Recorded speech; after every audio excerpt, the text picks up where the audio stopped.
PM Modi ने देश से की मन की बात, देशवासियों को दी ईद और रथ यात्रा की शुभकामनाएं। प्रधानमंत्री ने इमरजेंसी के दिनों को किया याद।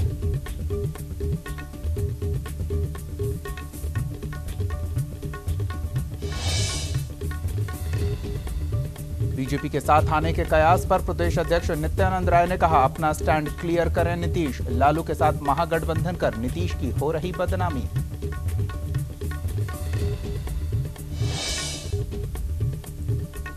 पटना सिटी में सेक्स रैकेट का भंडाफोड़, पुलिस ने गुप्त सूचना के आधार पर की छापामारी। 4 लड़कियां और 8 लड़कों को आपत्तिजनक स्थिति में पकड़ा।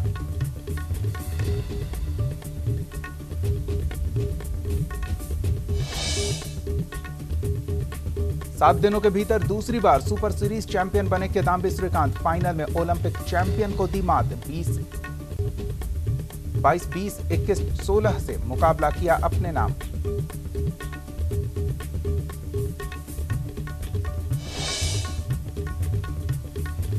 पुख्ता प्रशासनिक इंतजामों के बीच विश्व प्रसिद्ध जगन्नाथ रथ यात्रा की दिखी धूम। भगवान जगन्नाथ भाई बलभद्र और बहन सुभद्रा के साथ चले मौसी बाड़ी।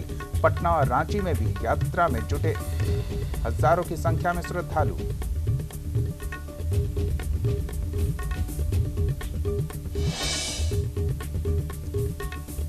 नमस्कार, आप देख रहे हैं न्यूज इंडिया और आपके साथ मैं हूं दीपक कुमार। प्रधानमंत्री नरेंद्र मोदी ने मन की बात कार्यक्रम के जरिए देशवासियों को संबोधित किया। मन की बात का ये 33वां संस्करण था। पीएम मोदी हर महीने के आखिरी रविवार को मन की बात कार्यक्रम के जरिए देश को संबोधित करते हैं। इस बार पीएम ने मौसम के मिजाज से लेकर 1975 में लगे आपातकाल की बात की। साथ ही जगन्नाथ रथ यात्रा और ईद के मौके पर देशवासियों की सामाजिक समरसता का जिक्र करते हुए शुभकामनाएं भी दी। भगवान जगन्नाथ जी की रथ यात्रा देश के कई भागों में बहुत ही श्रद्धा और उल्लास पूर्वक देशवासी मनाते हैं। अब तो विश्व के भी कुछ भागों में भगवान जगन्नाथ जी की रथ यात्रा का उत्सव संपन्न होता है और भगवान जगन्नाथ जी के साथ देश का गरीब जुड़ा हुआ है।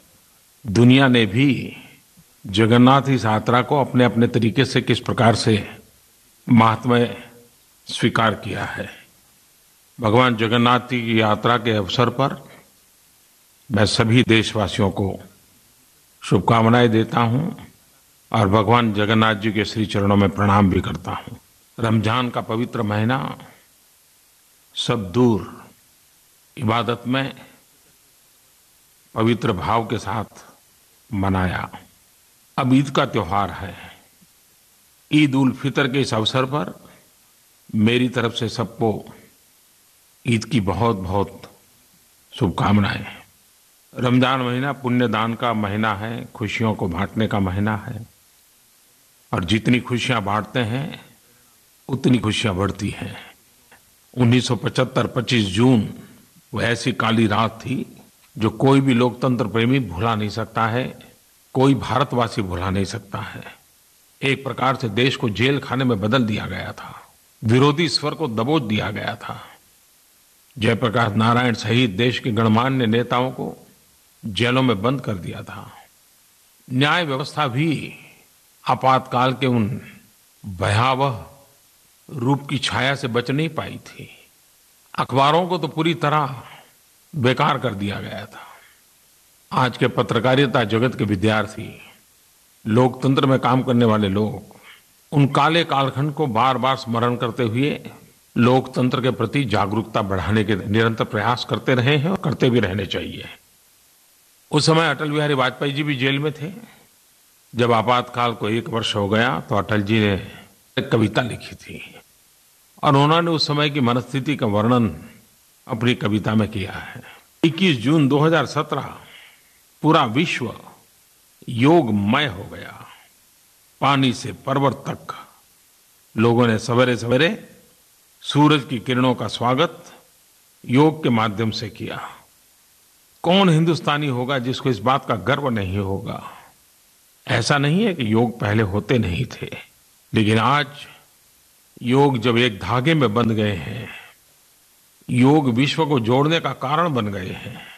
दुनिया के करीब करीब सभी देशों ने योग के इस अवसर को अपना अवसर बना दिया।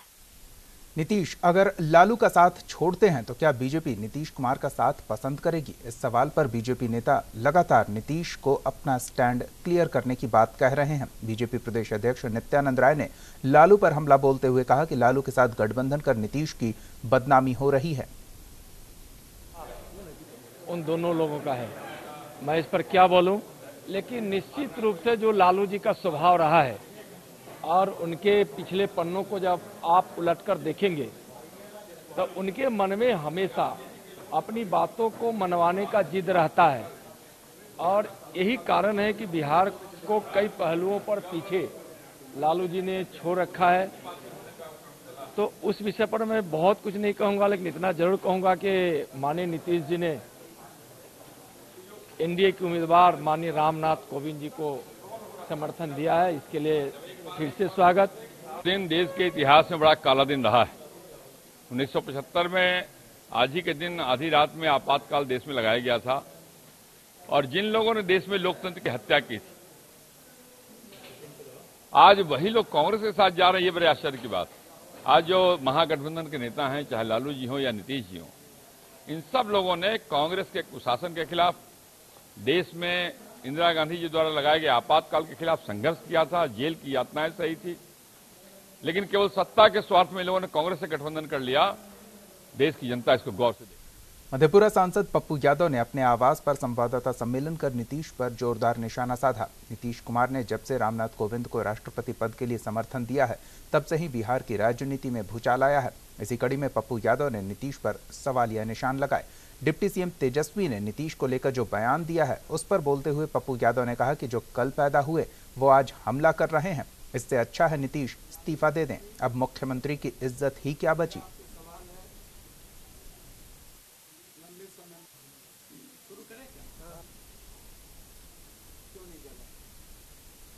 पूर्व प्रधानमंत्री वीपी सिंह की जयंती लोजपा कार्यालय में मनाई गई। इस मौके पर लोजपा सुप्रीमो रामविलास पासवान और चिराग पासवान समेत कई कार्यकर्ताओं ने माल्यार्पण कर उन्हें श्रद्धांजलि अर्पित की। रामविलास पासवान ने आपातकाल को याद करते हुए कहा कि उन दिनों की याद सभी दलों को कांग्रेस का साथ छोड़ने को प्रेरित करती है। कहेंगे कि जरा याद करो कुर्बानी, जो इमरजेंसी में जो क्या कहते हैं कि जो कुर्बानी हुई थी, बच्चे शहीद हुए थे, बूढ़े शहीद हुए थे, नसबंदी हुई थी, उनको भी जरा याद करो, है ना। तो उस समय में तो सारे के सारे लोग सीपीएम से लेकर के जितने भी पॉलिटिकल पार्टी थी, सारे के सारे लोग एक मंच पर थे। तो आज एक ऐतिहासिक घड़ी है, उस घड़ी में ये फिर साथ आना चाहिए। मोतिहारी में बीजेपी की ओर से आयोजित कार्यक्रम में केंद्रीय कृषि एवं किसान कल्याण मंत्री राधा मोहन सिंह पहुंचे। उन्होंने कहा कि बीजेपी ने आपातकाल लगाए जाने को काला दिवस के रूप में मनाया। वहीं जेपी को याद कर उनकी तस्वीर पर माल्यार्पण किया। कार्यक्रम में सिविल सेवा में चयनित 5 छात्रों को सम्मानित भी किया गया। कि जयप्रकाश का नारायण था, नारायण जी का सपना था कांग्रेस को, यानी काला दिन न आवे, भ्रष्टाचार घोटाले का केंद्र देश न बने, कांग्रेस मुक्ति मतलब इन चीजों से मुक्ति। और जयप्रकाश नारायण जी के नाम लेने वाले, आदर्श के माला जपने वाले आज अभी उन्हीं के गोद में बैठते हैं, तो उनको शर्म आती होगी कि नहीं, लेकिन बिहार और हिंदुस्तान के लोग तो शर्मिंदगी महसूस। औरंगाबाद के बीजेपी सांसद सुशील कुमार सिंह और कुटुंबा के कांग्रेस विधायक राजेश राम के बीच विवाद अब सबके सामने आ चुका है। सांसद ने सड़कों के शिलान्यास पर अपना दावा ठोका तो कांग्रेस विधायक ने 40% राज्य की हिस्सेदारी का हवाला देते हुए माहौल को गर्मा दिया। कार्यक्रम के दौरान दोनों ने एक दूसरे को नियम कानून का पाठ पढ़ाया और आपस में तू मैं हुई। 40% का तो क्रेडिट मैं भी लूंगा, हम आपको 100% बढ़ते हैं आगे। औरंगाबाद में बारुण थाना क्षेत्र के जनकोप गांव में मिडिल स्कूल में शिक्षिका ने एक बच्चे को ऐसा धक्का दिया कि बच्चा मध्याह्न भोजन के लिए बनी गर्म दाल के बर्तन पर जा गिरा। 10 साल का छात्र बुरी तरह से झुलस गया। परिजनों के मुताबिक हद तो तब हो गई जब झुलसे छात्र का इलाज करवाने के बजाय शिक्षिका ने खाना पूर्ति।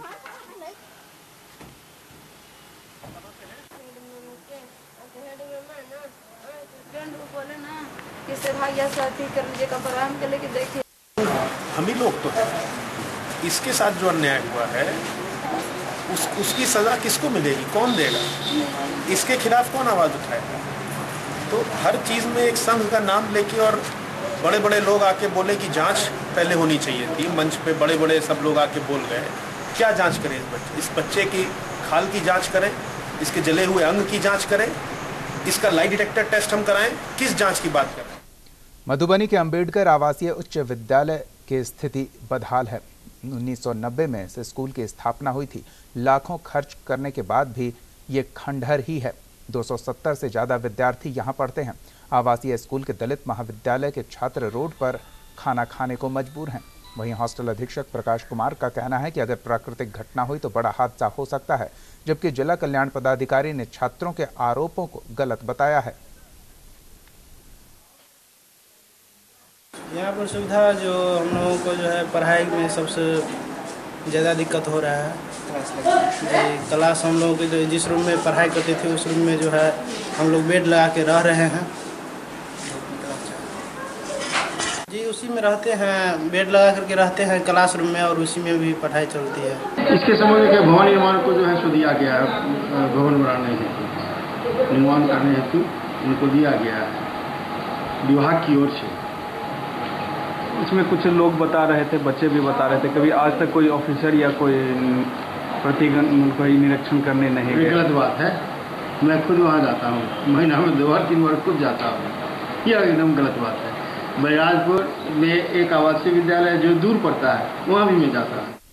आरा व्यवहार न्यायालय के एडीजे 4 के आवास पर देर रात असामाजिक तत्वों ने पथराव कर दहशत फैलाने की कोशिश की।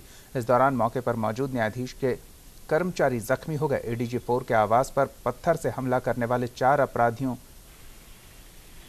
की बात सामने आ रही है। सर पहले तो जो ये घटना हुआ उसका पुरजोर खंडन करता है, और जब न्याय देने वाले हमारे जस्टिस महोदय जब अपने आप को असुरक्षित महसूस करेंगे तो ऐसी स्थिति में कहाँ तक न्याय दे पाएंगे। जब वो अपने आप को असुरक्षित महसूस करें तो कहीं ना कहीं तो न्याय पर भी इसका असर पड़ेगा। इसलिए हमारी पुरजोर ये मांग है कि कम से कम जितने भी हमारे जुडिशियल अफसर हैं उनकी सिक्योरिटी सरकार अपने स्तर से सुनिश्चित करने का कार्य करेगी। तो असुरक्षा अपने आप में लग ही गई है, और इसके अलावा भी हम बहुत सारे सेंसिटिव मामले जो हैं वो उनका विचारण भी कर रहे हैं। कल ही हमने 302 के एक मामले में कन्विक्शन भी किया है। इसलिए कहीं न कहीं तो असुरक्षा की मामला बन ही जाता है। इससे पहले भी सर हमला किया गया है। हाँ, करीब 1 हफ्ता 10 दिन पहले भी। मसौड़ी थाना में हुए चालक हत्याकांड के खुलासे का पुलिस ने दावा किया है। सिटी एसपी सयाली धूरत ने प्रेस कॉन्फ्रेंस कर इस हत्याकांड के मामले की जानकारी दी। 3 अपराधियों को गिरफ्तार किया गया है, जबकि 3 अभी भी फरार हैं। आप बोल सकते हो पहले से ही मुरारी का टेंशन था इन 3 लोगों से। तो मुरारी क्योंकि थाना में रहता था तो उनको कभी गाड़ी चेक कर। सीवान में डीएम और एसपी के निर्देश पर पुलिस लाइन में भारी मात्रा में शराब को नष्ट किया गया। सीवान के अलग अलग थानों से बरामद लगभग 20 लाख रुपए की 5000 लीटर शराब को उत्पाद और सीवान पुलिस के सामने पुलिस लाइन में बुलडोजर चलाकर नष्ट किया गया।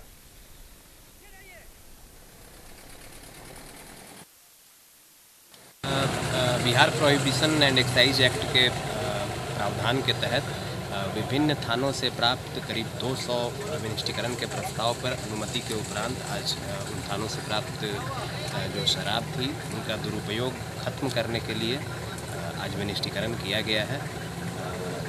इससे जो Bihar prohibition and excise act है उसको और मजबूती से इम्प्लीमेंट करने में मदद मिलेगी। और इसके अलावा कई ऐसे वाहन भी हैं जिनका कन्फिस्केशन किया गया है, उनके नीलामी की प्रक्रिया भी हम लोग आगे करेंगे। कितने की सर मात्रा में शराब थी सर? अभी जो हमारे पास इनिशियल डेटा आ रहे हैं उसमें करीब आज 5000 लीटर शराब का विनिष्टीकरण किया गया है, जिसमें देसी विदेशी शराब दोनों सम्मिलित हैं। इसके अलावा अभी 2 अन्य थाने हैं जिनसे अभी विनिष्टीकरण की प्रक्रिया आगे भी जारी रहेगी। पुलिस ने व्यवसाय हत्या और अपहरण के मामले में दीपक उरांव को गिरफ्तार किया है। बताया जाता है कि जेल में बंद पिंटू उरांव ने अपने सहयोगियों की मदद से लोहरदगा व्यवसायी की हत्या और अपहरण का प्लान बनाते वक्त उसे गिरफ्तार किया गया। आरोपी के पास से मोबाइल फोन और सिम कार्ड भी बरामद हुआ।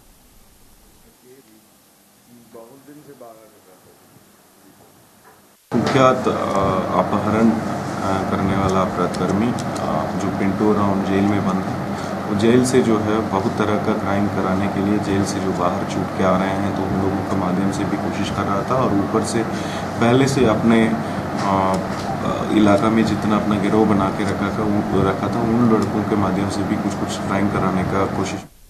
कटिहार में दिन दहाड़े एक आभूषण दुकान से लूट का मामला सामने आया। मामला बरारी थाना इलाके के बड़ी भैंस दियारा बाजार का है, जहां बंदूक के बल पर लाखों के आभूषण और नकदी लूट लिए गए। बंदूक नहीं है, ये नक्शा के बल पर आया है, लूट किया है। लगभग कितना का लूट हुआ है? उसमें क्या क्या चीज़ है सर? बाली है, नथ है, फाइल है। कटिहार में पुलिस ने 2 शातिर महिला चोरों को गिरफ्तार किया है। बताया जा रहा है कि राजेंद्र पथ के लक्ष्मी ज्वेलरी की दुकान में दोनों महिला गले की चेन खरीदने के नाम पर पहुंची और नकली चेन को असली से बदलकर फरार हो गई। दोबारा दोनों उसी दुकान में एक बार फिर कान की बाली खरीदने के नाम पर पहुंची तो दुकानदार ने उसे पहचान लिया और सीसीटीवी फुटेज के आधार पर पुलिस ने दोनों को गिरफ्तार कर लिया। कहाँ आए थे? मिलने के लिए आए थे। कहाँ मिलने आए थे? ये बोली थी कि हमको कुछ खरीदना है, साथे चलना। अच्छा, क्या खरीद के? क्या खरीदने? वही कपड़ा उपड़ा, कहने की जेवर देख लेंगे, पसंद आएगा। जेवर जो था वो कहाँ का था? कौन जेवर देखा है? कौन जेवर? वो तो नमूना लाए थे। जैसा कि ये घटना जो आज हुआ है, 2 महिला आई हैं आज, उनमें से एक महिला पहले भी आई थी और 10/9/2016 का बात है, उस डेट पे भी ऐसा ही कुछ चेन पलटने का घटना हमारे यहाँ हो चुका है। आज भी उसी तरीके से उन्होंने टॉप्स देखने को मांगा, मैंने दिखाया और उसी क्रम में फिर एक्टिविटी से पिछले जो मेरे साथ हुआ था, जो घटना मेरे ही साथ उन्होंने ऐसा किया था कि चेन पलटी हुई थी, तो आज टॉप्स दिखाने को उन्होंने बोला। टॉप्स दिखाने के क्रम में एक्टिविटी से नोटिस किया मैंने, फिर तुरंत पिछला फ़ोटो निकाल के देखा और मिलाया तो देखा कि वही महिला है जो पहले चेन लेके गई है हमारा। तब हम लोगों ने नगर थाना को फ़ोन किया और उनके पर्स में जाके जब देखा तो नकली जेवरात कई उसमें से निकली, जैसे नकली 3 जोड़ा टॉप्स, 6 नोजपिन, जो प्राय किसी भी दुकानदार के यहाँ जो डिज़ाइन बना हुआ मिलता है। वो ये इनका गिरोह जो है ये जेवर चोरी नहीं करते, पलटती हैं, मैंने कि नया सही सोना का जेवर लेकर के आर्टिफिशियल से पलट देती हैं। वो बेचारे एक्टिव थे, पूर्व भी केस हुआ था और ठीक 6 महीना 7 महीना के बाद फिर इसी तरह की घटना दोहराई, वही लेडीज वाला उसी दुकान पर अटैम्प्ट की। टॉप्स वगैरह देखिए, असली वाला रख के ने अपने पास रख लिए, हाथ में ले लिया, नकली वाला उसके डिब्बा में रख दिया। इस क्रम में उनके दुकानदार झूठ मूठ के फंसा रहा, हम कुछ नहीं लिए, न हमको उसका सामान निकला है। अच्छा, क्या बोला, आरोप क्या लगा? हमको आरोप लगा रहा है कि आप पहले हमको ले लिए हैं, कुछ नहीं हम लिए हैं। क्या लिए? क्या लिए? वो बोल रहा है हमको 20,000 रुपया दे दो, हमने पुलिस थाना का दुकान में कुछ अपना कान वाला टूटल वाला दे रहे थे 8,000 में या 2,000 उसको ऊपर से दे रहे थे। नहीं मैडम, कुछ नहीं। पटना सिटी के अगमकुआं थाना इलाके में सेक्स रैकेट का भंडाफोड़ किया है। पुलिस ने गुप्त सूचना के आधार पर छापेमारी की और 4 लड़कियों और 8 लड़कों को आपत्तिजनक स्थिति में पकड़ा। पुलिस की माने तो ये सेक्स रैकेट काफी दिनों से चल रहा था। सभी पहलुओं पर पुलिस जांच में जुटी है। कल कॉलोनी में सेक्स रैकेट चल रहा है। इस सूचना से हम लोग वरीय पदाधिकारी को अवगत कराएं। उनके निर्देशानुसार हम लोग वहाँ महिला पुलिस के साथ छापामारी की, तो उसमें 4 लड़कियां और 8 लड़के बरामद किए गए जो आपत्तिजनक स्थिति में थे। उनके पास से कुछ आपत्तिजनक सामान भी मिले हैं। खूंटी पुलिस के मुरहू थाना इलाके के गुल्लू जंगल के पास से PLFI के उग्रवादी एतवा बोदरा को गिरफ्तार किया गया। उसके पास से 7 जिंदा कारतूस और संगठन का पर्चा भी बरामद हुआ। SP अश्विनी कुमार सिन्हा ने बताया कि गिरफ्तार उग्रवादी संगठन का एरिया कमांडर प्रभु सहाय बोदरा और पट्टू नाग का बेहद करीबी है। पुलिस को गुप्त सूचना मिली थी कि एतवा बोदरा जो सियाकेल का रहने वाला है, वह कुछ गोली एवं PLFI का पर्चा लेकर के अपने संगठन में मिलने के लिए जा रहा है, अपनी पार्टी के साथ मिलने के लिए जा रहा है। एतवा बोदरा प्रभु सहाय बोदरा एवं पट्टू नाग के ग्रुप का संगठन का आदमी है और इस सूचना पर एडिशनल SP खूंटी के नेतृत्व में एक छापामारी टीम का गठन किया गया और उनके साथ में जे के DYSP थे। इस संयुक्त छापामारी टीम के द्वारा एतवा बोदरा उर्फ मार्शल को 7 गोली और PLFI का अच्छा पर्चा के साथ बाघमारा के डुमरा सामुदायिक भवन में झारखंड श्रमिक कोयलियरी यूनियन का 1 दिवसीय महाधिवेशन आयोजित किया गया, जिसमें आजसू विधायक राजकिशोर महतो, यूनियन के केंद्रीय महामंत्री, BCCL और ECL के यूनियन नेता भी मौजूद रहे। महाधिवेशन में यूनियन को कैसे और मजबूत करना है, इस पर चर्चा हुई।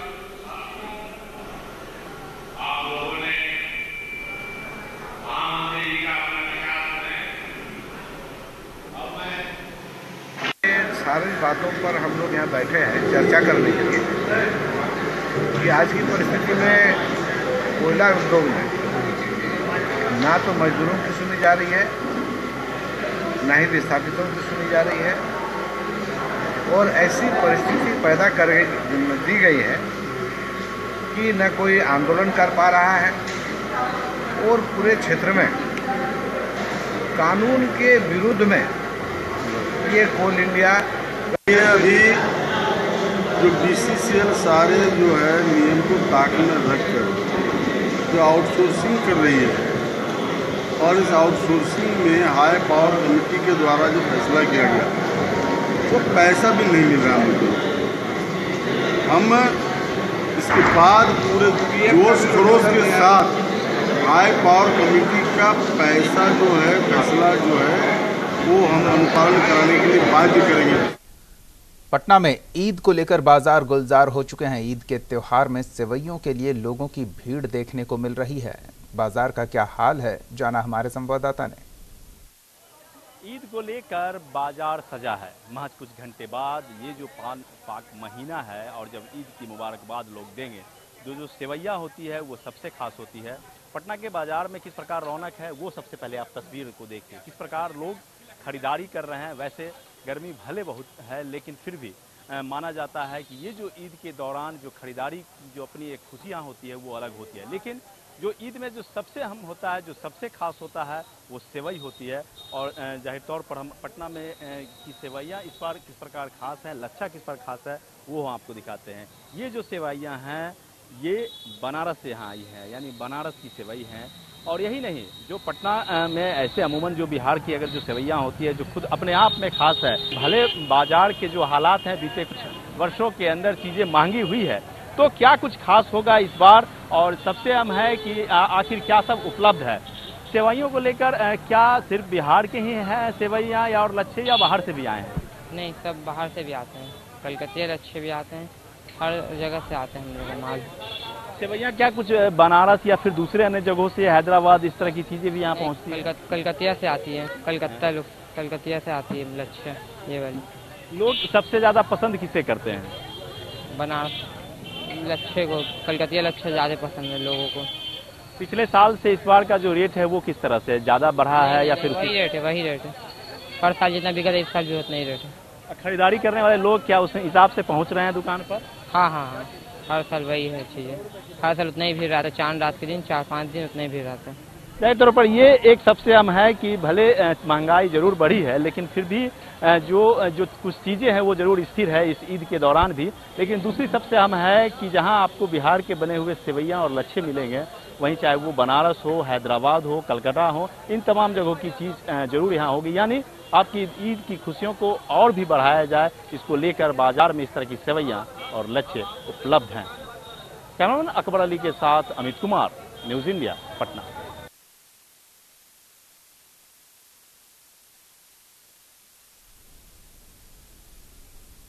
इस बीच एक बड़ी खबर मिल रही है। इस वक्त मिल रही बड़ी खबर आपको बता दें, पटना में ईद का चांद देखा गया है, यानी कि कल अब ईद मनाई जाएगी।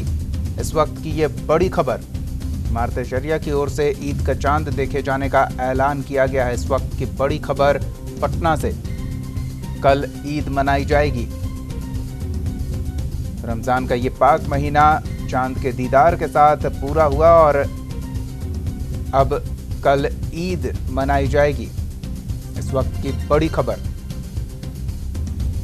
ईद का चांद देखा है पटना से। इस वक्त की ये बड़ी खबर इमारत शरिया ने देश भर में ईद मनाए जाने की बात कही गई है। ईद का चांद देखे जाने के बाद रमजान का ये पाक महीना खत्म हुआ है और अब ईद मनाई जाएगी कल। इस बुलेटिन में फिलहाल इतना ही। आप देखते रहिए न्यूज़ इंडिया।